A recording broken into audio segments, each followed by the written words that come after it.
ਸਤਿ ਸ਼੍ਰੀ ਅਕਾਲ। ਤੁਸੀਂ ਜੁੜੇ ਹੋਏ ਹੋ ਪੰਜਾਬੀ ਰੇਡੀਓ ਯੂਐਸਏ ਦੇ ਨਾਲ ਤੇ ਮੈਂ ਹਾਂ ਪ੍ਰਵੀਨ ਸ਼ਰਮਾ ਲੈ ਕੇ ਹਾਜ਼ਰ ਹਾਂ ਪ੍ਰੋਗਰਾਮ ਖਬਰ ਤੇ ਨਜ਼ਰ। ਖਬਰ ਤੇ ਨਜ਼ਰ ਪ੍ਰੋਗਰਾਮ ਦੇ ਵਿੱਚ ਕਈ ਅਹਿਮ ਤੇ ਕਈ ਖਾਸ ਖਬਰਾਂ ਨੂੰ ਲੈ ਕੇ ਚਰਚਾ ਕਰਨ ਦੇ ਲਈ ਜੁੜ ਚੁੱਕੇ ਨੇ ਮੈਂਟੂ ਗੁਰਸਰੀਆ ਜੀ। ਮੈਂਟੂ ਸਤਿ ਸ਼੍ਰੀ ਅਕਾਲ ਜੀ, ਸਵਾਗਤ ਹੈ ਜੀ ਪੰਜਾਬੀ ਰੇਡੀਓ ਯੂਐਸਏ ਤੇ। ਜੀ ਸ਼ੁਕਰੀਆ ਸਾਰਿਆਂ ਨੂੰ, ਸਤਿ ਸ੍ਰੀ ਅਕਾਲ ਜੀ। ਜੀ ਅੱਗੇ ਵਧਣ ਤੋਂ ਪਹਿਲਾਂ ਦੱਸਦੇ ਚੱਲੀਏ ਕਿ ਅੱਜ ਦਾ ਇਹ ਖਬਰ ਤੇ ਨਜ਼ਰ ਪ੍ਰੋਗਰਾਮ ਸਾਲ 2023 ਦੀ 30 ਅਗਸਤ ਦਾ ਪ੍ਰੋਗਰਾਮ ਹੈ ਤੇ ਦਿਨ ਅੱਜ ਬੁੱਧਵਾਰ ਹੈ। ਪ੍ਰੋਗਰਾਮ ਨੂੰ ਸਪਾਂਸਰ ਕਰਦੇ ਨੇ ਖਾਲਸਾ ਇੰਸ਼ੋਰੈਂਸ ਏਜੰਸੀ ਵਾਲੇ, ਜਿਨ੍ਹਾਂ ਤੋਂ ਤੁਸੀਂ ਹਰ ਤਰੀਕੇ ਦੀ ਇੰਸ਼ੋਰੈਂਸ ਲੈ ਸਕਦੇ ਹੋ। ਇੰਸ਼ੋਰੈਂਸ ਬਾਰੇ ਪਤਾ ਕਰਨ ਦੇ ਲਈ ਇਹਨਾਂ ਦਾ ਨੰਬਰ ਹੈ 408-272-2500। ਇਹ ਪਿਛਲੇ 32 ਸਾਲ ਤੋਂ ਇੰਸ਼ੋਰੈਂਸ ਦੇ ਵਿੱਚ ਸ਼ਾਨਦਾਰ ਸੇਵਾਵਾਂ ਦੇ ਰਹੇ ਨੇ ਤੇ ਅਮਰੀਕਾ ਭਰ ਦੇ ਵਿੱਚ ਇੰਸ਼ੋਰੈਂਸ ਕਰਦੇ ਨੇ। ਅੱਜ ਹੀ ਡਾਇਲ ਕਰੋ 408-272-2500। ਟਰਕੀਆਨਾ ਇਮੀਗ੍ਰੇਸ਼ਨ ਲਾ ਫਰਮ ਵਾਲੇ ਜੇ ਟਰਕੀਆਨਾ ਅਟਾਰਨੀ ਟਰਕੀਆਨਾ ਦੇ ਨਾਲ ਤੁਸੀਂ ਯੂਐਸ ਇਮੀਗ੍ਰੇਸ਼ਨ ਬਾਬਤ ਕੋਈ ਵੀ ਸਲਾਹ ਕਰਨੀ, ਕੋਈ ਵੀ ਸਵਾਲ ਪੁੱਛਣਾ ਹੈ ਤੇ ਇਹਨਾਂ ਦਾ ਨੰਬਰ ਹੈ 4159090503। G K Dhanota, Yuba City, Baljinder Singh ਨੇ ਜ਼ਰੂਰ ਲੈਣ, ਪਰਮਜੀਤ ਕੌਰ ਰੰਗੀ ਵੈਕਾਵਿਲ, ਹਰਨੇਕ ਸਿੰਘ ਪਾਵਲ ਇੰਡੀਅਨ ਕੰਜ਼ੀਰੈਂਟਨ ਜੀਐਨ ਲਿਊ ਵਾਲੇ ਟਰੱਕ ਵਾਸ਼ ਕਰਦੇ ਨੇ, ਆਇਲ ਚੇਂਜ ਕਰਦੇ ਨੇ, 에ਅਰ ਬ੍ਰੇਕਾਂ ਦਾ ਕੰਮ ਤਸੱਲੀ ਬਖਸ਼ ਕਰਵਾ ਸਕਦੇ ਹੋ। ਨਵੇਂ ਪੁਰਾਣੇ ਟਾਇਰ ਵੀ ਇਹਨਾਂ ਤੋਂ ਮਿਲਦੇ ਨੇ। ਲੋਕੇਸ਼ਨ ਆ ਸੈਂਟਾਨੇਲਾ ਦੀ, ਨੀਮਾ ਸੋਤਾ ਦੇ ਨਾਲ ਗੱਲ ਕੀਤੀ ਜਾ ਸਕਦੀ ਹੈ 209-277-0113 ਤੇ ਬੂਟਾ ਸਿੰਘ ਰਾਣੀਪੁਰ ਫ੍ਰੈਜ਼ਨੋ ਤੋਂ। ਇਹਨਾਂ ਸਾਰੇ ਹੀ ਸਪਾਂਸਰਸ ਦਾ ਬਹੁਤ ਬਹੁਤ ਧੰਨਵਾਦ। ਤੇ ਜੇਕਰ ਤੁਸੀਂ ਵੀ ਪੰਜਾਬੀ ਰੇਡੀਓ ਯੂਐਸਏ ਦੇ ਇਹਨਾਂ ਪ੍ਰੋਗਰਾਮਾਂ ਨੂੰ ਸਪਾਂਸਰ ਕਰਨਾ ਚਾਹੁੰਦੇ ਹੋ ਤਾਂ ਸਟੂਡੀਓ ਦਾ ਨੰਬਰ ਹੈ 408272 5200। ਪੰਜਾਬੀ ਰੇਡੀਓ ਯੂਐਸਏ ਦੇ ਪ੍ਰੋਗਰਾਮ ਖਬਰ ਤੇ ਨਜ਼ਰ ਨੂੰ ਤੁਸੀਂ ਸੁਣ ਰਹੇ ਹੋ AM FM ਸਟੇਸ਼ਨਸ ਦੇ ਨਾਲ ਨਾਲ ਰੇਡੀਓ ਸੈੱਟ ਤੇ, ਨੈਟ ਤੇ, mobile app, social media platforms, Facebook, YouTube ਤੇ ਸੁਣ ਰਹੇ ਹੋ, ਦੇਖ ਰਹੇ ਹੋ। ਸਾਰੇ ਹੀ ਦਰਸ਼ਕਾਂ ਤੇ ਸਰੋਤਿਆਂ ਦਾ ਪ੍ਰੋਗਰਾਮ ਦੇ ਵਿੱਚ ਸਵਾਗਤ ਹੈ। ਮਿੰਟੂ ਜੀ, ਖਬਰਾਂ ਦੇ ਵੱਲ ਵਧੀਏ ਤੇ ਸ਼ੁਰੂਆਤ ਕਰੀਏ ਆਪਾਂ ਸੁਖਜਿੰਦਰ ਰੰਧਾਵਾ ਤੋਂ। ਲੰਘੇ ਦਿਨੀ ਪਿਛਲੇ 3-4 ਦਿਨਾਂ ਤੋਂ ਇਹ ਮਾਮਲਾ ਕਾਫੀ ਭਖਿਆ ਹੋਇਆ ਤੇ ਇਸ ਮਾਮਲੇ ਦੇ ਵਿੱਚ ਕਾਂਗਰਸ ਪ੍ਰਧਾਨ ਦੀ ਇੱਕ ਥਾਪੀ ਦਿੰਦਿਆਂ ਵੀਡੀਓ ਵੀ ਵਾਇਰਲ ਹੋਈ ਸੀ। ਹੁਣ ਕੋਈ ਵੀਡੀਓ ਇਸ ਮੁੰਡੇ ਦੀ, ਸੁਖਜਿੰਦਰ ਰੰਧਾਵਾ ਦੇ ਮੁੰਡੇ ਦੀ ਸਾਹਮਣੇ ਆਈ ਹੈ ਜੀ।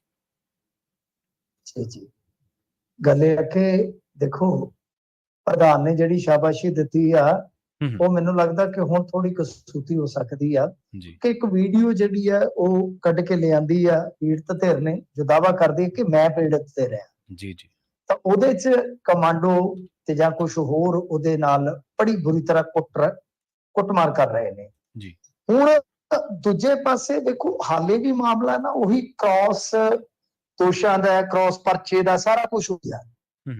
ਹੁਣ ਜਿਹੜੇ ਦੂਸਰੇ ਪਾਸੇ ਦੇ ਆ ਉਹ ਕਹਿੰਦੇ ਆ ਕਿ ਇਹ ਲੜਨ ਗਏ ਸਨ, ਇਹਨਾਂ ਨੇ ਕੱਲਿਆਂ ਵੇਖ ਕੇ ਉਹਦੇ ਤੇ ਹਮਲਾ ਕੀਤਾ, ਉਹਦੀ ਪੱਗ ਨੂੰ ਹੱਥ ਪਾਇਆ, ਫਿਰ ਉਹ ਨਾਲ ਇਕੱਠੇ ਹੋ ਗਏ ਤੇ ਭੱਜ ਗਏ।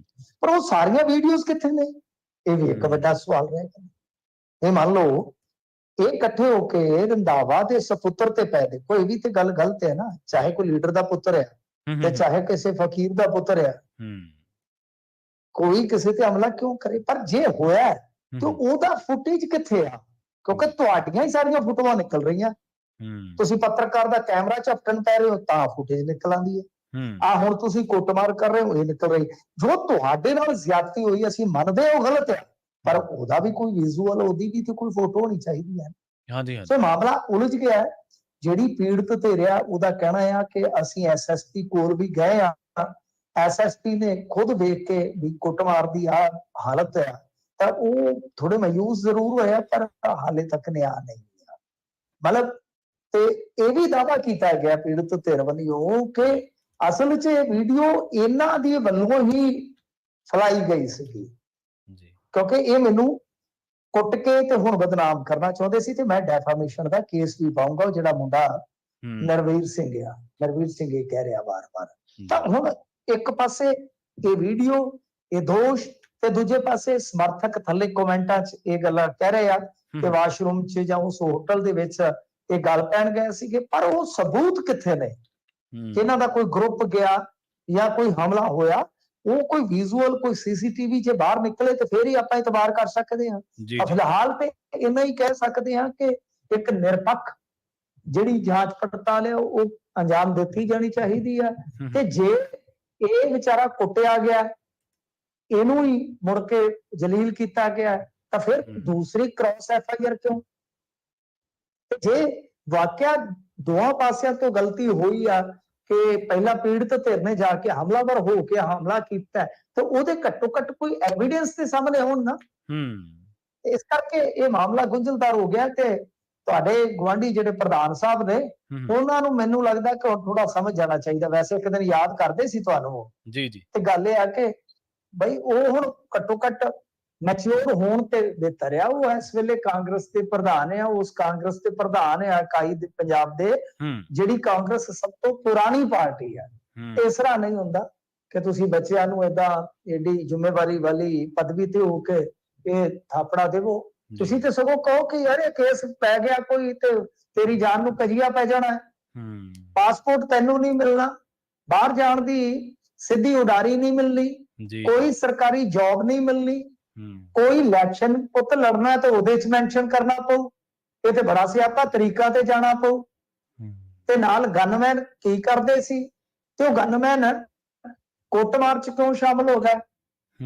ਠੀਕ ਹੈ, ਜੇ ਕਿਸੇ ਨੇ ਕੋਈ ਗਲਤੀ ਕੀਤੀ ਉਹਨੂੰ ਫੜਦੇ, ਉਹਨੂੰ ਅਰੈਸਟ ਕਰਵਾਉਂਦੇ ਤਾਂ ਆਪਾਂ ਮੰਨਦੇ ਨਾ ਪੁਲਿਸ ਦੀ ਡਿਊਟੀ ਹੈ, ਜਾਂ ਕੰਪਲੇਂਟ ਕਰਦੇ ਭਾਈ ਸਾਡੇ ਅਸੀਂ ਗਨਮੈਨ ਬਤੌਰ ਕੰਮ ਕਰਦੇ ਤੇ ਫਲਾਣੇ ਬੰਦੇ ਤੇ ਹਮਲਾ ਹੋ ਰਿਹਾ ਸੀਗਾ, ਫੜੋ। ਉਹ ਗੱਲ ਇਹ ਹੈ ਕਿ ਉਹ ਸਾਰਾ ਕੁਛ ਹੈ ਜਿਹੜਾ ਉਹ ਏਦਾਂ ਕੀਤਾ ਜਾ ਸਕਦਾ ਸੀ, ਪਰ ਉਹ ਤੇ ਕਹਿੰਦਾ ਕਿ ਬਈ ਮੇਰੇ ਨਾਲ ਹੀ ਧੱਕਾ ਹੋਇਆ, ਬਾਕੀ ਹੁਣ ਪਤਾ ਨਹੀਂ, ਮਾਮਲਾ ਉਲਝਵਾ ਹੈ ਪ੍ਰਵੀਨ ਜੀ। ਜੀ ਜੀ ਜੀ। ਤੇ ਅਗਲੀ ਗੱਲ ਕਰੀਏ ਗਵਰਨਰ ਦੀ। ਮਿੰਟੂ ਜੀ, ਗਵਰਨਰ ਨੇ ਆਪਣੇ ਠੰਡੇ ਕੀਤੇ। ਹਾਂਜੀ, ਆਪਣੇ ਆਪ ਨੂੰ ਹੀ ਇਹਨਾਂ ਨੇ ਠੰਡਾ ਕੀਤਾ ਹੈ, ਆਪਣੇ ਸੁਰ ਠੰਡੇ ਕਹਿ ਲੋ। ਵੈਸੇ ਅੱਜ ਮਾਨ ਸਾਹਿਬ ਤੇ ਬੋਲ ਪਏ ਨੇ ਜੀ। ਮਾਨ ਸਾਹਿਬ ਕਹਿੰਦੇ ਕਿ ਕੁਝ ਲੋਕ ਸਾਨੂੰ ਲਿਖਤੀ ਚੇਤਾਵਨੀ ਦਿੰਦੇ ਆ, ਪਰ ਅਸੀਂ, ਉਹ ਇੱਕ ਉਹਨਾਂ ਕੋਲ ਸ਼ੇਰ ਹੈ ਬੜਾ ਪੁਰਾਣਾ ਗੁਰਭਜਨ ਸਿੰਘ ਹੋਰਾਂ ਦਾ, ਉਹ ਸ਼ੇਰ ਉਹ ਕਦੇ ਵੀ ਉਕਦੇ ਨਹੀਂ ਹੈ। ਉਹ ਸ਼ੇਰ ਮੈਨੂੰ ਲੱਗਦਾ ਕਿ ਉਹਨਾਂ ਕੋਈ 60-62 ਹਜ਼ਾਰ ਵਾਰੀ ਸੁਣਾ ਦਿੱਤਾ ਹੋਵੇਗਾ ਹੁਣ ਤੱਕ ਪੰਜਾਬ ਦੀ ਪਬਲਿਕ। ਉਹ ਸ਼ੇਰ ਹੈ, ਬਸ਼ਰਮਾ ਦਾ ਤਾਂ ਨੀਵੀਂ ਪਾ ਕੇ ਸਰ ਜਾਂਦਾ, ਗਰਦਨ ਸਿੱਧੀ ਦਾ ਮੁੱਲ ਤਾਰ ਰਹੇ।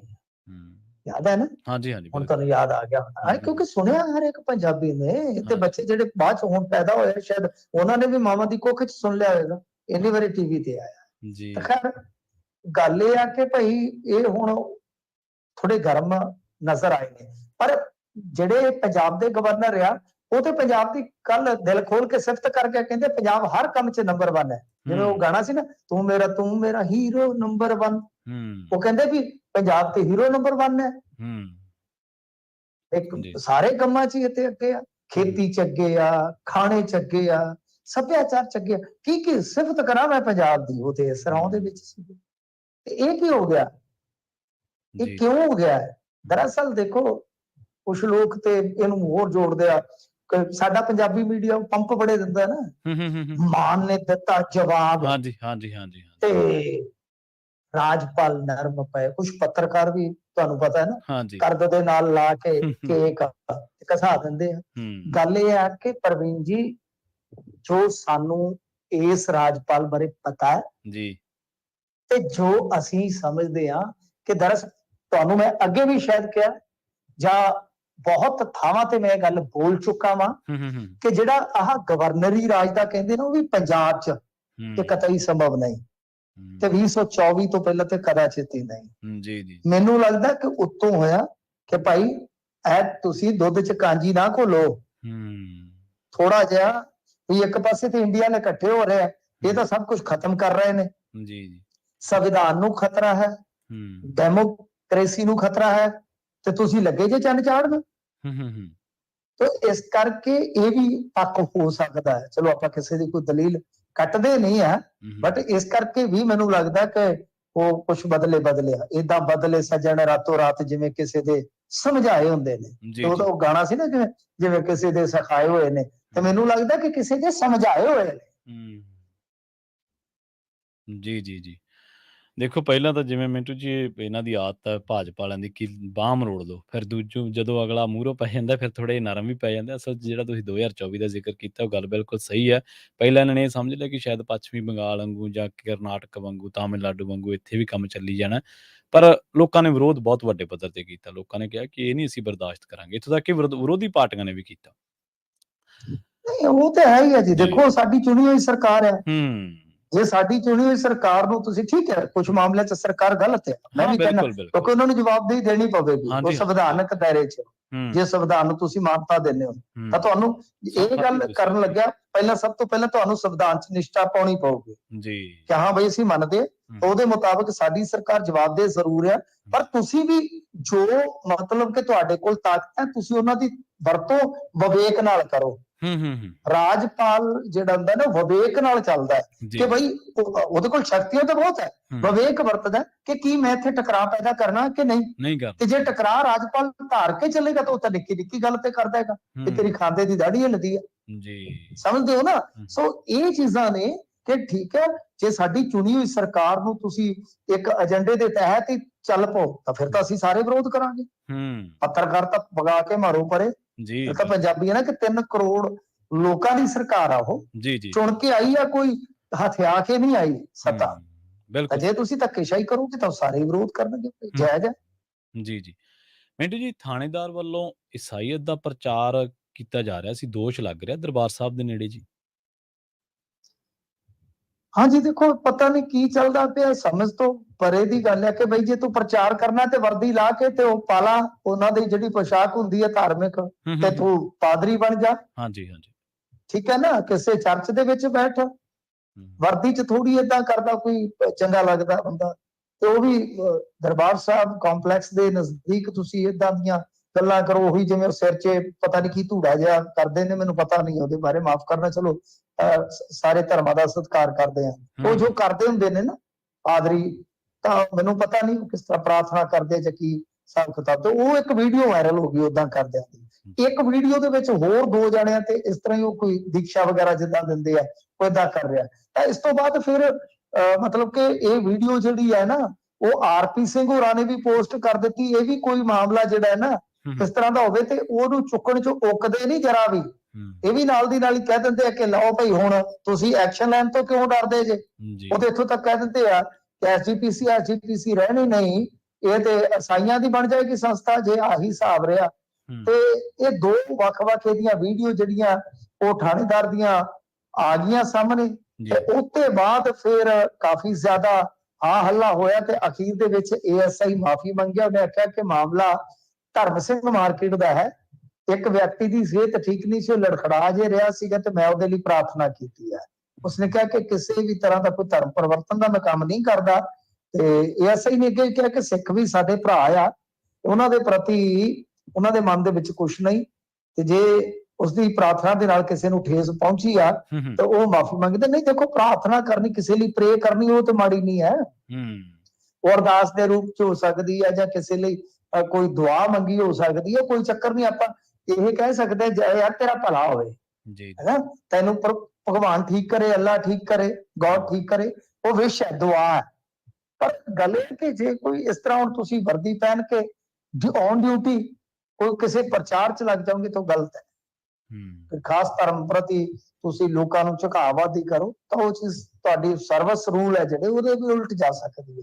ਤਾਂ ਬਾਕੀ ਚਲੋ ਜੇ ਮਾਫੀ ਮੰਗ ਲਈਏ ਤਾਂ ਫਿਰ ਠੀਕ ਹੈ ਪ੍ਰਵੀਨ ਜੀ, ਗੱਲ ਲਮਕਾਉਣ ਦਾ ਫਾਇਦਾ ਨਹੀਂ ਹੁੰਦਾ। ਤੇ ਗੱਲ ਇਹ ਆ ਕਿ ਇਹਨਾਂ ਚੀਜ਼ਾਂ ਦਾ ਖਿਆਲ ਰੱਖਣਾ ਚਾਹੀਦਾ ਹੈ ਕਿ ਵਰਦੀ ਜਿਹੜੀ ਹੈ ਨਾ ਬਹੁਤ ਵੱਡੀ ਜ਼ਿੰਮੇਵਾਰੀ ਤੁਹਾਡੇ ਮੋਢਿਆਂ ਤੇ ਹੁੰਦੀ ਹੈ, ਨਾ ਕਿ ਕੋਈ ਕੱਪੜਾ ਹੁੰਦੀ ਹੈ ਜੀ। ਅਗਲੀ ਖਬਰ ਦੇ ਵੱਲ ਵਧੀਏ ਮਿੰਟੂ ਜੀ, ਤੇ ਗੱਲ ਕਰੀਏ ਪੰਜਾਬ ਦੀ ਕਿਸਾਨੀ ਦੀ। ਬਾਸਮਤੀ ਦੇ ਬੈਨ ਨੇ ਪੰਜਾਬ ਦੀ ਕਹਿੰਦੇ ਕਿਸਾਨੀ ਦੀਆਂ ਚਿੰਤਾਵਾਂ ਵਧਾਈਆਂ ਨੇ। ਚਿੰਤਾ ਇਉਂ ਵੱਧ ਜਾਂਦੀ ਹੁੰਦੀ ਆ ਕਿ ਯਾਰ ਜੇ ਐਕਸਪੋਰਟ ਨਹੀਂ ਹੋਏਗਾ ਤੇ ਕੀ ਸਾਰੀ ਖਰੀਦ ਸਹੀ ਮੁੱਲ ਤੇ ਵਪਾਰੀ ਕਰ ਲਏਗਾ। ਪਰ ਗੱਲ ਇਹ ਆ ਕਿ ਜੇ ਹੁਣ ਦੇਖੀਏ ਤਾਂ ਗੱਲ ਇਹ ਆ ਕਿ ਬਾਸਮਤੀ ਜਿਹੜੀ ਹੈ ਜੋ ਬਾਜ਼ਾਰ 'ਚ ਜਾਂਦੀ, ਕੌਮਾਂਤਰੀ ਬਾਜ਼ਾਰ 'ਚ 40% ਤੇ ਸਾਡੀ ਹੈ। ਜੇ ਐਕਸਪੋਰਟ ਤੇ ਬੈਨ ਲੱਗ ਗਿਆ ਤੇ ਇਹਦਾ ਮਤਲਬ ਕਿ ਉੱਥੇ ਤਾਂ ਕ੍ਰਾਈਸਿਸ ਪੈਦਾ ਹੋਏਗਾ। ਤੇ ਜੇ ਵਪਾਰੀ ਨੇ ਉੱਥੇ ਵੇਚਣੀ ਹੈ ਤਾਂ ਮੈਨੂੰ ਲੱਗਦਾ ਕਿ ਉਹ ਅੱਛੇ ਖਾਸੇ ਇੱਥੇ ਵੀ ਰੇਟ ਦੇ ਸਕਦਾ ਹੈ। ਜੀ। ਪਰ ਉਹਦੇ 'ਚ ਕੀ ਹੈ ਕਿ ਜੇ ਸਰਕਾਰ ਚਾਹੇ, ਪਰ ਹੁਣ ਬਾਸਮਤੀ ਜਿਹੜੀ ਹੈ ਐਕਸਪੋਰਟ ਤਾਂ ਅਜੇ ਤੱਕ ਮਤਲਬ ਕਿ ਬੈਨ ਹੈ। ਵਪਾਰੀ ਇਹੀ ਸੋਚਦਾ ਨਾ ਕਿ ਬੈਨ ਹਟੇਗਾ ਤਾਂ ਮੈਂ ਮਹਿੰਗੇ ਭਾਅ ਤੇ ਵਧੀਆ ਨਜ਼ਾਰੇ ਨਾਲ ਵੇਚ ਲਊਂਗਾ। ਹਾਲੇ ਤੱਕ ਤਾਂ ਜੇ ਬੈਨ ਆ ਇਹਦਾ ਮਤਲਬ ਕਿ ਚੌਲ ਤਾਂ ਭਾਰਤ 'ਚ ਹੀ ਰਹਿਣਾ। ਤਾਂ ਕੀ ਭਾਰਤ ਦੀ ਜਿਹੜੀ ਖਪਤ ਆ ਚੌਲ ਉਹਦੇ ਜਿੰਨਾ ਹੀ ਹੋਏਗਾ ਬਾਸਮਤੀ ਜਾਂ ਵੱਧ ਹੋਏਗਾ? ਜੇ ਉਹ ਵੱਧ ਹੋ ਗਿਆ ਤਾਂ ਫਿਰ ਹੋ ਸਕਦਾ ਕਿ ਸਾਨੂੰ ਘਾਟਾ ਵੀ ਪੈ ਜਾਏ। ਇਸ ਪੱਖ ਤੋਂ ਵੀ ਸੋਚਣਾ ਪਏਗਾ ਤੁਹਾਨੂੰ। ਤੇ ਜੇ ਮੰਨ ਲਓ ਲੱਗਦਾ ਹੈ ਵਪਾਰੀ ਨੂੰ ਕਿ ਬਹੁਤ ਵੱਡੀ ਖੇਡ ਬਣ ਸਕਦੀ ਹੈ ਤੇ ਉਹ 4 ਪੈਸੇ ਵੱਧ ਵੀ ਲਾ ਸਕਦਾ। ਦੋਨੇ ਚੀਜ਼ਾਂ ਨੇ ਨਾ, ਇਹਦੇ ਵਿੱਚ ਹੁਣ ਯਕੀਨਨ ਕੁਝ ਵੀ ਨਹੀਂ ਕਿਹਾ ਜਾ ਸਕਦਾ। ਸੋ ਗੱਲ ਇਹ ਆ ਕਿ ਕੇਂਦਰੀ ਵਣਜ ਮੰਤਰਾਲੇ ਨੇ ਜੋ ਮਤਲਬ ਬਾਸਮਤੀ ਚੌਲਾਂ ਦਾ ਬਰਾਮਦ ਮੁੱਲ ਹੈ ਜਿਹੜਾ ਉਹ ਦੱਸਦੇ ਆ ਕਿ 1200 ਡਾਲਰ ਜਿਹੜਾ ਹੈ ਨਾ ਪ੍ਰਤੀ ਟਨ ਤੈਅ ਕਰ ਦਿੱਤਾ ਹੈ, ਜਦੋਂ ਕਿ ਪੰਜਾਬ 'ਚੋਂ ਬਰਾਮਦ ਕੀਤੀ ਜਾਣ ਵਾਲੀ ਬਾਸਮਤੀ ਦਾ ਜ਼ਿਆਦਾਤਰ ਮੁੱਲ ਕਰੀਬ 900 ਤੋਂ $950 ਪ੍ਰਤੀ ਟਨ ਹੈ। ਇਹ ਮਤਲਬ ਕਿ ਇਹਨਾਂ ਨੇ ਪਾਬੰਦੀਆਂ ਦਾ ਜਿਹੜਾ ਕੀਤਾ ਹੈ ਮੁਲਾਂਕਣ ਟ੍ਰਿਬਿਊਨ ਵਾਲੇ ਲਿਖਦੇ ਆ, ਤੇ ਇਸ ਨਾਲ ਬਾਸਮਤੀ ਦੇ ਕਹਿੰਦੇ ਘਰੇਲੂ ਬਾਜ਼ਾਰ 'ਚ ਕੀਮਤਾਂ ਡਿੱਗ ਸਕਦੀਆਂ, ਇਹਨਾਂ ਦਾ ਮੰਨਣਾ। ਉਹੀ ਮੈਂ ਕਹਿ ਰਿਹਾ ਨਾ ਕਿ ਜੇ ਤਾਂ ਇੱਥੇ ਬਾਜ਼ਾਰ ਦੇ ਹਿਸਾਬ ਨਾਲ ਇੱਥੇ ਦੇਖੀਏ ਤੇ ਜੇ ਐਕਸਪੋਰਟ ਤੇ ਪਾਬੰਦੀਆਂ ਲਾਓਗੇ ਤਾਂ ਫਿਰ ਕਿਸਾਨ ਨੂੰ ਘਾਟਾ ਵੀ ਹੋ ਸਕਦਾ, ਤੇ ਜੇ ਮੰਨ ਲਓ ਐਕਸਪੋਰਟ ਜਿਹੜਾ ਹੈ ਖੁੱਲਦਾ ਵਪਾਰੀ ਨੂੰ ਲੱਗਦਾ ਤਾਂ ਵਪਾਰੀ ਆਪਣੇ ਪੱਧਰ ਤੇ, ਜਾਂ ਤੁਸੀਂ ਵਿੱਚ ਕਹੋ ਤਾਂ ਵਪਾਰੀ ਹੋ ਸਕਦਾ ਆਪਣੇ ਪੱਧਰ ਤੇ 4 ਪੈਸੇ ਵੱਧ ਦੇ ਦੇਵੇ। ਤੇ ਗੱਲ ਇਹ ਹੈ ਕਿ ਹੁਣ ਕਾਫੀ ਜ਼ਿਆਦਾ ਮਾਮਲਾ ਜਿਹੜਾ ਉਹ ਪਚੀਦਾ ਹੋ ਗਿਆ। ਤਾਂ ਇੱਧਰ ਖੁੱਡੀਆਂ ਸਾਹਿਬ ਕਹਿ ਰਹੇ ਨੇ, ਖੇਤੀ ਮੰਤਰੀ ਨੇ, ਇਹ ਕਹਿੰਦੇ ਆ ਜੀ ਕਿ ਕੇਂਦਰੀ ਜਿਹੜਾ ਸਾਡਾ ਹੈਗਾ ਵਪਾਰਕ ਮੰਤਰਾਲਾ, ਉਹਦੇ ਤਾਜ਼ਾ ਫੈਸਲੇ ਨੂੰ ਲੈ ਕੇ ਪੜਤਾਲ ਕੀਤੀ ਜਾ ਰਹੀ ਹੈ, ਸੂਬੇ ਦੀ ਆਰਥਿਕਤਾ ਤੇ ਇਸ ਤੇ ਪੈਣ ਵਾਲੇ ਪ੍ਰਭਾਵਾਂ ਦੀ ਜਾਂਚ ਕੀਤੀ ਜਾ ਰਹੀ ਹੈ। 3 ਦਿਨ ਹੋ ਗਏ ਆ, ਹਾਲੇ ਜਾਂਚ ਕਰਨੀ ਹੈ ਨਾ। ਹੈਗੇ ਤੇ ਸਾਡੇ ਇਲਾਕੇ ਦੇ ਨੇ, ਸਨਮਾਨਯੋਗ ਨੇ ਖੇਤੀ ਮੰਤਰੀ ਆ, ਪਰ ਇੰਨਾ ਸਲੋ ਨਹੀਂ ਚੱਲਣਾ ਪੈਣਾ ਕੁੜੀਆਂ ਸਾਹਿਬ, ਤੇਜ਼ ਰੇਸ ਐਕਸੀਲੇਟਰ ਤੇ ਪੈਰ ਰੱਖੋ ਥੋੜਾ ਜਿਹਾ। ਏਦਾਂ ਇੰਪੋਰਟ ਐਕਸਪੋਰਟ ਜੋ ਵੀ ਕੋਈ ਲਾਗੂ ਹੁੰਦਾ ਹੈ, ਕੋਈ ਕੁਝ ਵੀ ਹਟਦਾ ਹੈ, ਕੈਲਕੂਲੇਸ਼ਨ ਤੁਹਾਡੀ ਕੋਟਿਆਂ ਤੇ ਹੋਣੀ ਚਾਹੀਦੀ ਹੈ, ਕੋਟਿਆਂ ਤੇ ਹੋਣੀ ਚਾਹੀਦੀ ਹੈ। ਸੋ ਇਸ ਕਰਕੇ ਇਹ ਸਾਰਾ ਕੁਛ ਹੈ ਜਿਹੜਾ ਉਹ ਦੇਖੋ ਕਿ ਭਾਈ ਹੁਣ ਇਹਦੇ ਚ ਕੀ ਹੋ ਸਕਦਾ, ਕੀ ਕੀਤਾ ਜਾ ਸਕਦਾ, ਤੇ ਕਿਸ ਤਰ੍ਹਾਂ ਇਹ ਸਾਰਾ ਕੁਛ ਜਿਹੜਾ ਠੀਕ ਹੋਏਗਾ, ਇਹ ਤੁਹਾਨੂੰ ਵੇਖਣਾ ਪਏਗਾ। ਇੱਧਰ ਜਿਹੜੇ ਹੈਗੇ ਨੇ ਦਾ rice millers and exporters association Punjab ਦੇ ਮੀਤ ਪ੍ਰਧਾਨ, ਇਹਨਾਂ ਦਾ ਵਰਸ਼ਨ, ਉਹ ਕਹਿੰਦੇ ਕਿ ਰਣਜੀਤ ਸਿੰਘ ਜੋਸਨ ਜੀ, ਕੇਂਦਰ ਦੇ ਫੈਸਲੇ ਨਾਲ ਸੂਬੇ ਦੀ ਸਮੁੱਚੀ ਆਰਥਿਕਤਾ ਵਿੱਚ ਅੰਬੀ ਜਾਏਗੀ। ਗੁਆਂਢੀ ਮੁਲਕ ਪਾਕਿਸਤਾਨ ਨੂੰ ਇਹਨਾਂ ਕੇਂਦਰੀ ਬਦਸ਼ਾ ਕਰਕੇ ਫਾਇਦਾ ਹੋਏਗਾ। ਜਿਸ ਪ੍ਰੀਮੀਅਮ ਚੌਲਾਂ ਦਾ ਵੱਡਾ ਜਿਹੜਾ ਉਹ ਬਰਾਮਦਕਾਰ ਹੈ, ਬਰਾਮਦ ਮਤਲਬ ਕਿ ਜਿਹੜਾ ਐਕਸਪੋਰਟਰ ਹੈ, ਉਹਨੂੰ ਮੌਕਾ ਮਿਲੇਗਾ ਤਾਂ ਉਹ ਆਪਦਾ ਮਾਲ ਜਿਹੜਾ ਮੰਡੀ 'ਚ ਸੁੱਟੇਗਾ। ਤਾਂ ਕਹਿਣ ਦਾ ਮਤਲਬ ਇਹ ਹੈ, ਉਹਨਾਂ ਦਾ ਜੋ ਸਮਝਾਉਣ ਦਾ ਅਰਥ ਹੈ ਉਹ ਇਹੋ ਹੈ ਕਿ ਪਾਕਿਸਤਾਨ ਦੀ ਇਹਦੇ 'ਚ ਗੇਮ ਲੱਗੇਗੀ। ਠੀਕ ਹੈ ਨਾ ਜੀ।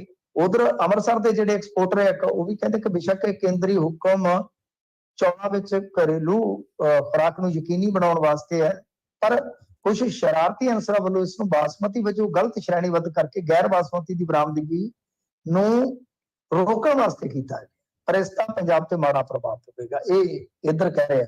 ਤਾਂ ਕਾਫੀ ਕਹਿ ਲਓ ਕਿ ਪੰਜਾਬ ਵਾਸਤੇ ਕੰਸਰਨ ਮਸਲਾ ਹੈ, ਪੰਜਾਬ ਦਾ ਇਹ ਕਾਫੀ ਜ਼ਿਆਦਾ ਹਿੱਤਕਾਰੀ ਮਸਲਾ ਹੈ। ਇਹਦੇ ਚ ਹੁਣ ਦੇਖੋ ਕਿ ਕੀ ਬਣੇਗਾ। ਮੈਂ ਤੁਹਾਨੂੰ ਦੱਸ ਦਿੱਤਾ, ਇਹਦੇ ਨਾਲ ਪੰਜਾਬ ਦੇ ਕਿਸਾਨ ਦਾ ਨੁਕਸਾਨ ਹੋ ਸਕਦਾ, ਕਿਉਂਕਿ ਬਾਸਮਤੀ ਦੀਆਂ ਤੁਹਾਨੂੰ ਪਤਾ ਨਾ ਕੀਮਤਾਂ ਤੈਅ ਨਹੀਂ ਹੁੰਦੀਆਂ, ਇਹ ਬਾਜ਼ਾਰ ਦੀ ਡਿਮਾਂਡ ਐਂਡ ਸਪਲਾਈ ਦੇ ਹਿਸਾਬ ਨਾਲ ਹੀ ਚੱਲਦਾ ਹੈ ਕੰਮ। ਇਹਦੇ ਚ ਵਪਾਰੀ ਆਪ ਹੀ ਜਿਹੜਾ ਹੈ ਨਾ, ਉਹ ਕਈ ਵਾਰ ਤੁਹਾਨੂੰ ਪਤਾ ਲੌਬਿੰਗ ਕਰ ਲੈਂਦੇ ਆ, ਸੈਟਿੰਗ ਕਰ ਲੈਂਦੇ ਆ, ਬਹੁਤ ਕੁਛ ਹੈ। ਤੇ ਜੇ ਸਰਕਾਰ ਵੀ ਇਸ ਤਰ੍ਹਾਂ ਦਾ ਮੌਕਾ ਦੇਵੇਗੀ ਤੇ ਮੈਨੂੰ ਲੱਗਦਾ ਕਿ ਇਹ ਤੇ ਬਿਲਕੁਲ ਗਲਤ ਹੋ ਜਾਣਾ ਕੰਮ ਜੀ। ਮਿੰਟੂ ਜੀ, ਨਿੱਜੀ ਯੂਨੀਵਰਸਿਟੀ ਨੇ ਵਿਦਿਆਰਥੀ ਵਕਤਾਂ 'ਚ ਪਾਇਆ ਜੀ? ਦੇਖੋ, ਯੂਨੀਵਰਸਿਟੀਆਂ ਦਾ ਕੰਮ ਜਿਹੜਾ ਹੈ ਨਾ, ਹੁਣ ਸਰਕਾਰੀ ਵੀ ਡਿੱਗਦੀਆਂ ਪਈਆਂ, ਸਰਕਾਰੀ ਕਿਹੜਾ ਇੱਥੇ ਫੁੱਲਾਂ ਵਾਂਗੂ ਟਹਿਕਦੀਆਂ ਪਈਆਂ ਨੇ, ਤੁਹਾਨੂੰ ਪਤਾ ਹੀ ਆ, ਅੱਗੇ ਵੀ ਆਪਾਂ ਗੱਲਾਂ ਕੀਤੀਆਂ ਨੇ। ਹੁਣ ਇਹ ਮਾਮਲਾ ਜਿਹੜਾ ਉਹ ਹੈਗਾ ਆ ਅਮਲੋਹ ਦੇ ਵਿੱਚ, ਜਿਹੜੀ ਹੈਗੀ ਹੈ ਪ੍ਰਾਈਵੇਟ ਯੂਨੀਵਰਸਿਟੀ, ਕਹਿੰਦੇ ਆ ਕਿ ਇਹਨਾਂ ਨੇ ਹੋਰ ਹੀ ਕੰਮ ਕਰ ਦਿੱਤਾ। ਵਿਚਾਰੇ ਜਵਾਕ ਜਿਹੜੇ ਉਹ ਰੋਂਦੇ ਫਿਰਦੇ ਨੇ ਕਿ 3 ਸਾਲਾਂ ਤੋਂ ਜੋ ਮਤਲਬ ਕਿ ਸਾਰਾ ਕੁਛ ਇਹਨਾਂ ਨੇ ਪੜ੍ਹਿਆ ਲਿਖਿਆ ਤੇ ਜੋ ਉਹਨਾਂ ਦੀ ਡਿਗਰੀ ਬਣਦੀ ਸੀ ਨਰਸਿੰਗ ਦੇ ਕੋਰਸ ਦੀ, ਉਹ ਕਹਿੰਦੇ ਕਿ ਹੁਣ ਯੂਨੀਵਰਸਿਟੀ ਵੱਲੋਂ ਜਿਸ ਕਾਲਜ ਦੀ ਡਿਗਰੀ ਦਿੱਤੀ ਜਾਣ ਦੀ ਗੱਲ ਆਖੀ ਜਾ ਰਹੀ ਹੈ, ਉਸ ਨੂੰ ਪੰਜਾਬ ਤੋਂ ਬਾਹਰ ਯਾਨੀ ਜੰਮੂ, ਹਿਮਾਚਲ, ਹਰਿਆਣਾ ਤੇ ਹੋਰ ਸੂਬਿਆਂ 'ਚ ਕੋਈ ਮਾਨਤਾ ਹੀ ਨਹੀਂ ਹੈਗੀ। ਠੀਕ ਹੈ ਨਾ ਜੀ। ਤੇ ਨਾ ਹੀ ਕਾਲਜ ਨੂੰ ਇੰਡੀਅਨ ਨਰਸਿੰਗ ਕੌਂਸਲ ਤੋਂ ਕੋਈ ਮਾਨਤਾ ਪ੍ਰਾਪਤ ਹੈ। ਉਹਨਾਂ ਦਾ ਕੋਰਸ ਖਤਮ ਹੋਣ ਵਾਲਾ ਹੈ, ਪਰ ਉਹਨਾਂ ਨੂੰ ਇੰਡੀਅਨ ਨਰਸਿੰਗ ਕੌਂਸਲ ਤੋਂ ਮਾਨਤਾ ਪ੍ਰਾਪਤ ਯੂਨੀਵਰਸਿਟੀ ਦੇ ਨਾਂ ਤੇ ਡਿਗਰੀਆਂ ਨਹੀਂ ਦਿੱਤੀਆਂ ਜਾ ਰਹੀਆਂ। ਕਮਾਲ ਦੀ ਗੱਲ ਹੈ। ਹੁਣ ਦੇਖੋ, ਉੱਥੇ ਵਿਦਿਆਰਥੀ ਵਿਚਾਰੇ ਇਕੱਠੇ ਹੋ ਕੇ ਥਾਣੇ ਪੁੱਜੇ ਤੇ ਉੱਥੇ ਇੱਕ ਕੁੜੀ ਨੂੰ ਗਸ਼ੀ ਪੈ ਗਈ, ਹਿਸਾਬ ਨਾਲ ਹੁਮਸ ਹੈ, ਇੱਕ ਤੋਂ ਸਟ੍ਰੈਸ ਹੈ। ਇਹ ਬੱਚਿਆਂ ਨਾਲ ਕੈਸਾ ਖਿਲਵਾੜ ਹੋ ਰਿਹਾ, ਮੈਨੂੰ ਤੇ ਸਮਝ ਨਹੀਂ ਆਉਂਦੀ। ਭਾਈ ਤੁਸੀਂ ਜੇ ਮੰਨ ਲਓ ਪੈਸੇ ਲਏ, ਸਾਰਾ ਕੁਝ ਕੀਤਾ ਹੈ, ਤੇ ਇਹ ਜਦੋਂ ਹੁਣ ਡਿਗਰੀ ਦੇਣ ਦੀ ਵਾਰੀ ਆਈ ਹੈ, ਜਿਹੜਾ ਉਹਨਾਂ ਦਾ ਫਲ ਹੈ, ਜਿਹੜਾ ਉਹਨਾਂ ਨੇ ਆਪਣੀ ਮਿਹਨਤ ਤੇ ਸ਼ਿੱਦਤ ਦੇ ਨਾਲ ਪਕਾਇਆ, ਤੁਸੀਂ ਹੁਣ ਉਹਦੇ 'ਚ ਹੇਰਾਫੇਰੀ ਕਰ ਰਹੇ ਜੀ।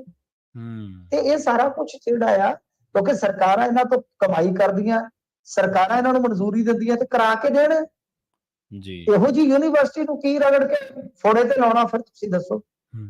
ਕਿ ਜਿਹੜੀ ਡਿਗਰੀ ਤੇ ਕਰਵਾ ਰਹੀ ਆਪ ਤੇ ਕਾਲਜ ਕਿਸੇ ਤੋਂ ਹੋਰ ਤੋਂ ਯੂਨੀਵਰਸਿਟੀ ਦੀ ਉਹ ਦਵਾ ਰਹੀ ਆ ਡਿਗਰੀ, ਤੇ ਉਹ ਜਿਹੜੀ ਮਤਲਬ ਕਿ ਮਾਨਤਾ ਪ੍ਰਾਪਤ ਨਹੀਂ ਹੈਗੀ, ਤਾਂ ਅਗਲੇ ਨੇ ਸਿਰ 'ਚ ਮਾਰਨੀ ਹੈ, ਮੈਨੂੰ ਦੱਸੋ ਡਿਗਰੀ।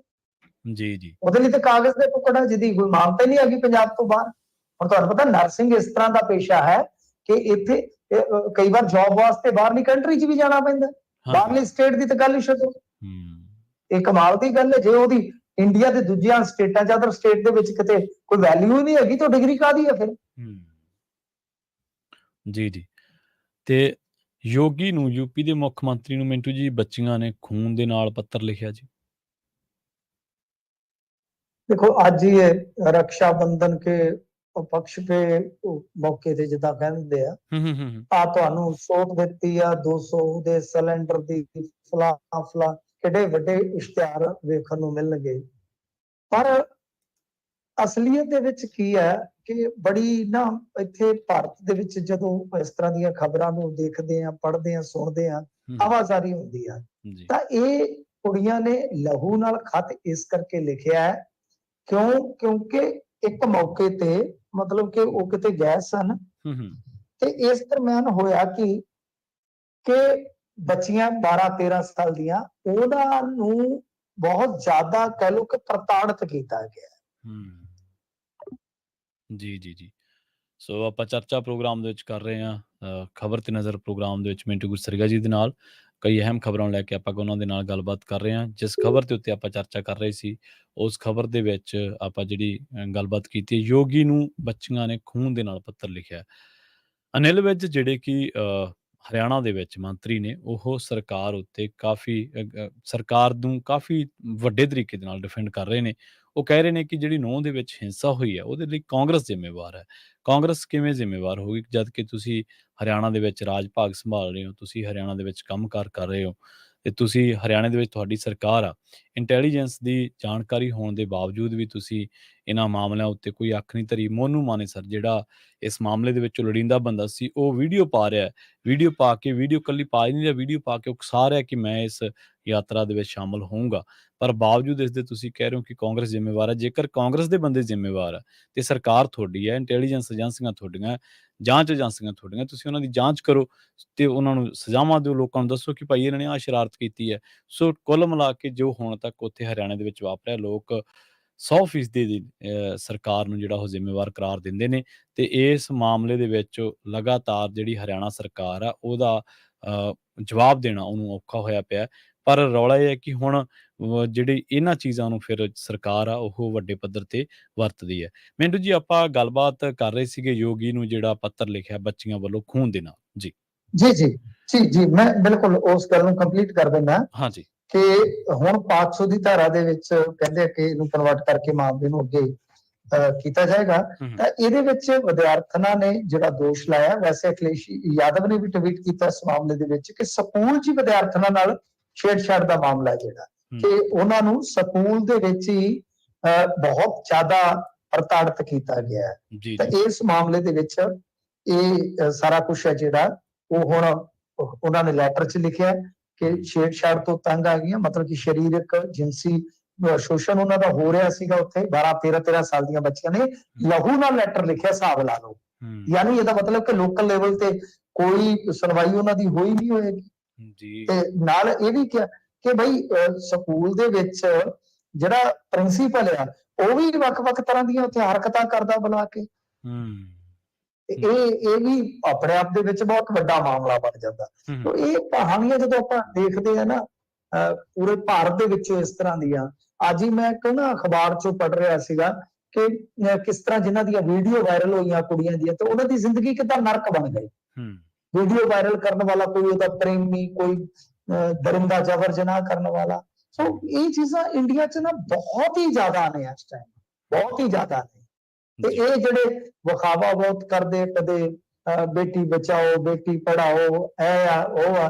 ਤੁਹਾਨੂੰ ਸਕੂਲ 'ਚ ਹੀ ਸਾਰਾ ਕੁਝ ਵੇਖੋ ਕੀ ਚੱਲਦਾ ਪਿਆ। ਇਸ ਸਕੂਲ ਦੇ ਇਲਾਵਾ ਜੇ ਆਪਾਂ ਦੇਖੀਏ ਇੱਕ ਖਬਰ ਉਹ ਤੁਸੀਂ ਦੇਖੀ ਹੋਣੀ ਹੈ ਕਿ ਕਿਸ ਤਰ੍ਹਾਂ ਇੱਕ ਭਾਈਚਾਰੇ ਵਿਸ਼ੇਸ਼ ਤੇ ਬੱਚੇ ਨੂੰ ਕਟਵਾਇਆ।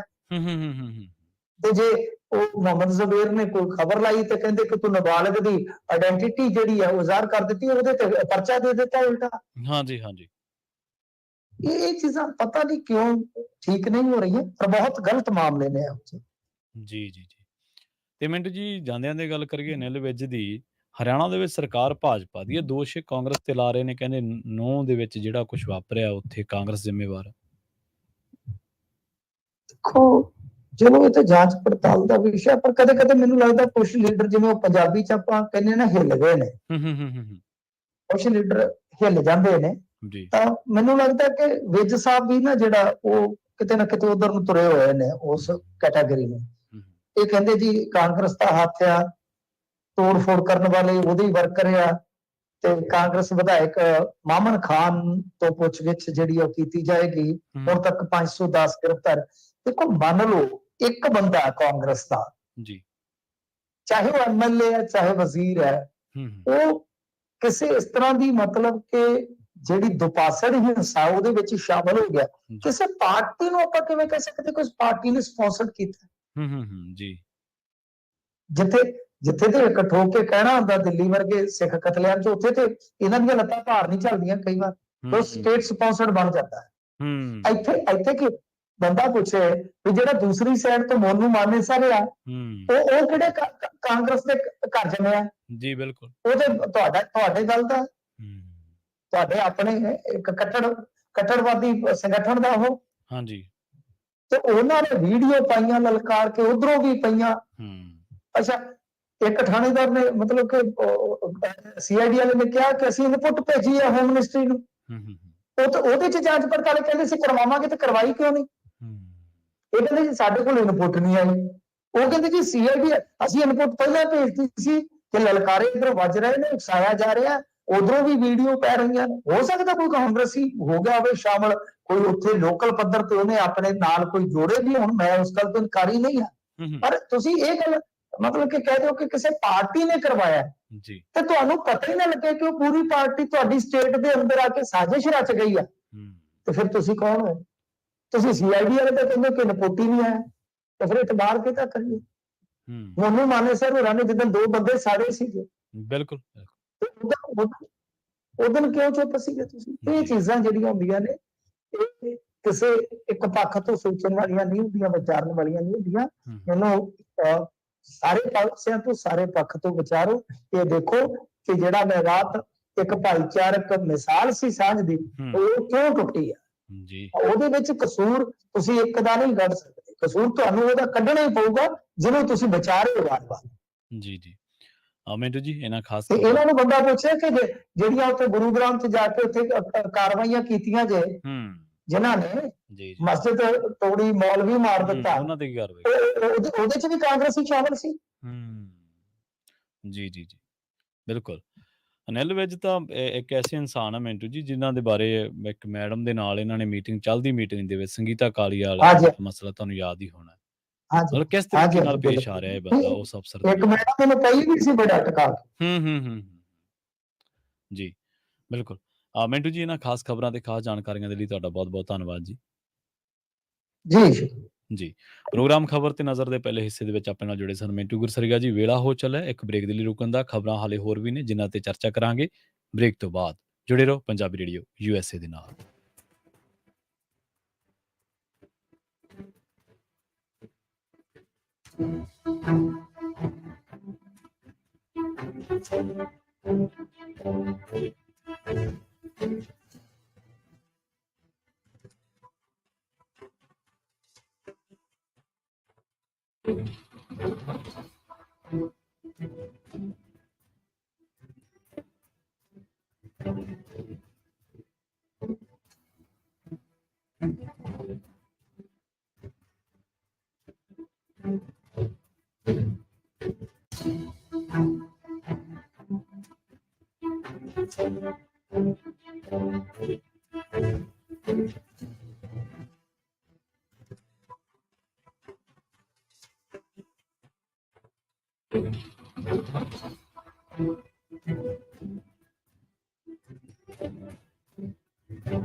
ਸਤਿ ਸ਼੍ਰੀ ਅਕਾਲ। ਬ੍ਰੇਕ ਤੋਂ ਬਾਅਦ ਸਵਾਗਤ ਹੈ ਤੁਹਾਡਾ ਸਾਰਿਆਂ ਦਾ ਪ੍ਰੋਗਰਾਮ ਖਬਰ ਤੇ ਨਜ਼ਰ ਦੇ ਵਿੱਚ। ਤੁਸੀਂ ਜੁੜੇ ਹੋਏ ਹੋ ਪੰਜਾਬੀ ਰੇਡੀਓ ਐਸੇ ਦੇ ਨਾਲ, ਤੇ ਪ੍ਰੋਗਰਾਮ ਦੇ ਵਿੱਚ ਬ੍ਰੇਕ ਤੋਂ ਬਾਅਦ ਗੱਲਬਾਤ ਕਰਦੇ ਹਾਂ ਕੁਝ ਹੋਰ ਅਹਿਮ ਖਬਰਾਂ ਦੇ ਬਾਰੇ।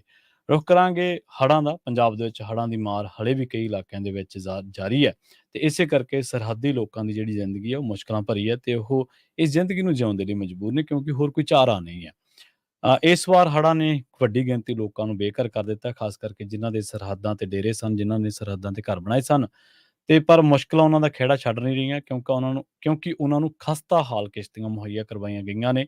ਇਹਦੀ ਤਾਜ਼ਾ ਉਦਾਹਰਨ ਫਾਜ਼ਿਲਕਾ ਦੇ ਪਿੰਡ ਦੋਨਾ ਨਾਨਕਾ ਦੇ ਵਿੱਚ ਸਾਹਮਣੇ ਆਈ ਹੈ, ਜਿੱਥੇ ਇੱਕ ਬੇੜੀ ਪਾਣੀ ਭਰ ਜਾਣ ਕਰਕੇ ਡੁੱਬ ਗਈ ਅਤੇ ਲੋਕਾਂ ਨੇ ਬੜੀ ਮੁਸ਼ਕਲ ਦੇ ਨਾਲ ਦਰਖਤ ਤੇ ਚੜ੍ਹ ਕੇ ਆਪਣੀ ਜਾਨ ਬਚਾਈ, ਜਿਹੜਾ ਕਿ ਵਗਦੇ ਪਾਣੀ ਦੇ ਵਿੱਚ ਇੱਕ ਦਰਖਤ ਖੜਾ ਸੀ। ਮੈਂਬਰ ਪੰਚਾਇਤ ਨੇ ਇੱਥੋਂ ਓਮ ਸਿੰਘ, ਉਹਨਾਂ ਨੇ ਦੱਸਿਆ ਕਿ 12 ਕੁ ਵਜੇ ਦੀ ਗੱਲ ਹੈ, ਜਦੋਂ ਉਹਨਾਂ ਦੇ ਪਿੰਡ ਦੇ ਕੁਝ ਲੋਕ ਸਤਲੁਜ ਪਾਰ ਕਰਕੇ ਕਿਸ਼ਤੀ ਦੇ ਵਿੱਚ ਸਵਾਰ ਹੋ ਕੇ ਦੂਜੇ ਪਾਸੇ ਨੂੰ ਜਾ ਰਹੇ ਸਨ। ਇਸੇ ਦੌਰਾਨ ਰਸਤੇ ਦੇ ਵਿੱਚ ਇਹ ਕਿਸ਼ਤੀ ਟੁੱਟ ਗਈ ਤੇ ਇਹਦੇ ਵਿੱਚ ਪਾਣੀ ਭਰ ਗਿਆ। ਹੌਲੀ-ਹੌਲੀ ਕਿਸ਼ਤੀ ਡੁੱਬ ਗਈ, ਤੇ ਇਹ ਜਿਹੜੇ ਕਿਸ਼ਤੀ ਦੇ ਵਿੱਚ ਲੋਕ ਸਵਾਰ ਸੀਗੇ, ਉਹਨਾਂ ਨੇ ਦਰਖਤ ਤੇ ਚੜ੍ਹ ਕੇ ਆਪਣੀ ਜਾਨ ਬਚਾਈ। ਹਾਦਸਾਗ੍ਰਸਤ ਹੋਈ ਕਿਸ਼ਤੀ ਦੇ ਵਿੱਚ ਸਵਾਰ ਪਿੰਡ ਦੀ ਮੌਜੂਦਾ ਸਰਪੰਚ ਦੇ ਪਤੀ ਬੁੱਧ ਸਿੰਘ ਨੇ ਦੱਸਿਆ ਕਿ ਇਸ ਬੇੜੀ ਦੇ ਵਿੱਚ ਕੁੱਲ 12 ਜਣੇ ਸਵਾਰ ਸਨ, ਜਿਨ੍ਹਾਂ ਦੇ ਵਿੱਚ ਇੱਕ ਔਰਤ ਵੀ ਸ਼ਾਮਲ ਸੀ। ਇਸੇ ਦੌਰਾਨ ਉਸ ਦੇ ਹੱਥ ਦੇ ਵਿੱਚ ਇੱਕ ਕਿੱਟ ਸੀ ਤੇ ਪੰਚਾਇਤ ਐਕਸ਼ਨ ਰਜਿਸਟਰ ਦਾ ਰਿਕਾਰਡ ਵੀ ਸੀ, ਜਿਹੜਾ ਕਿ ਦਫ਼ਤਰ ਫਾਜ਼ਿਲਕਾ ਦੇ ਵਿੱਚ ਲਿਜਾਇਆ ਜਾ ਰਿਹਾ ਸੀ। ਉਹ ਕਿੱਟ ਹੁਣ ਉਹਦੇ ਹੱਥੋਂ ਛੁੱਟ ਗਈ ਤੇ ਪਾਣੀ ਦੇ ਤੇਜ਼ ਵਹਾਅ ਦੇ ਵਿੱਚ ਰੁੜ ਗਈ ਹੈ। ਹੁਣ ਪ੍ਰਸ਼ਾਸਨ ਤੋਂ ਮੰਗ ਕੀਤੀ ਗਈ ਹੈ ਕਿ ਜਿਹੜੀਆਂ ਵੀ ਕਿਸ਼ਤੀਆਂ ਤੁਸੀਂ ਸਾਨੂੰ ਮੁਹੱਈਆ ਕਰਵਾਈਆਂ, ਉਹਨਾਂ ਦੀ ਮੁਰੰਮਤ ਕਰਵਾਓ, ਤੇ ਥਾਂ-ਥਾਂ ਤੋਂ ਟੁੱਟੀਆਂ ਹੋਈਆਂ ਨੇ, ਤੇ ਇਸ ਕਰਕੇ ਤੁਸੀਂ ਹੋ ਸਕਦਾ ਕਿ ਅਗਲੀ ਵਾਰੀ ਕੋਈ ਵੱਡਾ ਹਾਦਸਾ ਨਾ ਵਾਪਰ ਜਾਏ। ਪਰ ਉਹ ਦੱਸਦੇ ਆ ਕਿ ਪ੍ਰਸ਼ਾਸਨਿਕ ਅਧਿਕਾਰੀਆਂ ਨੂੰ ਉਹਨਾਂ ਨੇ ਦੱਸਿਆ ਤਾਂ ਜ਼ਰੂਰ ਸੀ, ਪਰ ਕਿਸੇ ਨੇ ਉਹਨਾਂ ਦੀ ਗੱਲ ਨਹੀਂ ਸੁਣੀ। ਗੱਲ ਕਰਾਂਗੇ ਵਿਜੀਲੈਂਸ ਦੀ। ਪੰਜਾਬ ਵਿਜੀਲੈਂਸ ਬਿਊਰੋ ਨੇ ਪਨਗਰੇਨ ਦੇ ਇੰਸਪੈਕਟਰ ਬਿਕਰਮਜੀਤ ਸਿੰਘ ਨੂੰ ਸ੍ਰੀ ਖਡੂਰ ਸਾਹਿਬ ਜ਼ਿਲ੍ਹਾ ਤਰਨਤਾਰਨ ਵਿਖੇ ਪਨਗਰੇਨ ਗੋਦਾਮਾਂ ਦੇ ਇੰਚਾਰਜ ਵਜੋਂ ਆਪਣੀ ਤੈਨਾਤੀ ਦੇ ਦੌਰਾਨ ਕਣਕ ਦੇ ਵਿੱਚ ਕਥਿਤ ਗਬਨ ਕਰਕੇ ਤੇ ਸਰਕਾਰੀ ਖਜ਼ਾਨੇ ਨੂੰ 1 ਕਰੋੜ 24 ਲੱਖ ਰੁਪਏ ਤੋਂ ਵੱਧ ਦਾ ਨੁਕਸਾਨ ਪਹੁੰਚਾਉਣ ਦੇ ਦੋਸ਼ ਹੇਠ ਗ੍ਰਿਫਤਾਰ ਕੀਤਾ। ਇੰਸਪੈਕਟਰ ਹੁਣ ਗੁਰਦਾਸਪੁਰ ਦੇ ਵਿੱਚ ਤੈਨਾਤ ਆ ਤੇ ਉਸ ਨੂੰ ਮੁਅੱਤਲ ਕਰ ਦਿੱਤਾ ਗਿਆ। ਪਤਾ ਲੱਗਿਆ ਹੈ ਕਿ 2019-20 ਦੇ ਵਿੱਚ ਤੇ 2021 ਦੇ ਵਿੱਚ 760 ਕੁਆਂਟਲ ਅਤੇ 229 ਕੁਆਂਟਲ ਜਿਹੜੀ ਕਣਕ ਆ ਉਹ ਗਾਇਬ ਪਾਈ ਗਈ ਸੀ, ਜਿਸ ਦੀ ਕੁੱਲ ਮਾਰਕੀਟ ਕੀਮਤ 1 ਕਰੋੜ 24 ਲੱਖ ਰੁਪਏ ਬਣਦੀ ਹੈ। ਜਾਂਚ ਤੋਂ ਬਾਅਦ ਥਾਣਾ ਵਿਜੀਲੈਂਸ ਬਿਊਰੋ ਅੰਮ੍ਰਿਤਸਰ ਰੇਂਜ ਵਿਖੇ ਇੰਸਪੈਕਟਰ ਬਿਕਰਮਜੀਤ ਸਿੰਘ ਦੇ ਵਿਰੁੱਧ ਭ੍ਰਿਸ਼ਟਾਚਾਰ ਰੋਕੂ ਐਕਟ ਦੀ ਧਾਰਾ 13A 13B ਅਤੇ IPC ਦੀ ਧਾਰਾ 409 ਦੇ ਤਹਿਤ ਕੇਸ ਦਰਜ ਕੀਤਾ ਗਿਆ। ਬੁਲਾਰੇ ਨੇ ਦੱਸਿਆ ਕਿ ਮੁਲਜ਼ਮ ਇੰਸਪੈਕਟਰ ਦੀਆਂ ਚੱਲ ਅਚਲ ਜਾਇਦਾਦਾਂ ਦੀ ਜਾਂਚ ਵੀ ਸ਼ੁਰੂ ਕਰ ਦਿੱਤੀ ਗਈ ਹੈ। ਇਸ ਦੇ ਨਾਲ ਹੀ ਪੰਜਾਬੀ ਰੇਡੀਓ USA ਦੇ ਪ੍ਰੋਗਰਾਮ ਖਬਰ ਤੇ ਨਜ਼ਰ ਨੂੰ ਆਪਾਂ ਇੱਥੇ ਹੀ ਸਮਾਪਤ ਕਰਾਂਗੇ। ਤੁਸੀਂ ਜੁੜੇ ਰਹੋ ਪੰਜਾਬੀ ਰੇਡੀਓ USA ਦੇ ਨਾਲ। ਅਗਲਾ ਪ੍ਰੋਗਰਾਮ ਅਪਡੇਟ ਅਮਰੀਕਾ ਪ੍ਰੋਗਰਾਮ ਦੇ ਵਿੱਚ ਅਮਰੀਕਾ ਦੇ ਨਾਲ ਵਿਸ਼ਵ ਭਰ ਦੇ ਵਿੱਚ ਵਾਪਰੀਆਂ ਅਹਿਮ ਵੱਡੀਆਂ ਖਾਸ ਘਟਨਾਵਾਂ, ਖਬਰਾਂ ਬਾਰੇ ਦਿੱਤੀਆਂ ਜਾਣਗੀਆਂ ਜਾਣਕਾਰੀਆਂ। ਬਹੁਤ ਬਹੁਤ ਧੰਨਵਾਦ। ਸਤਿ ਸ਼੍ਰੀ ਅਕਾਲ।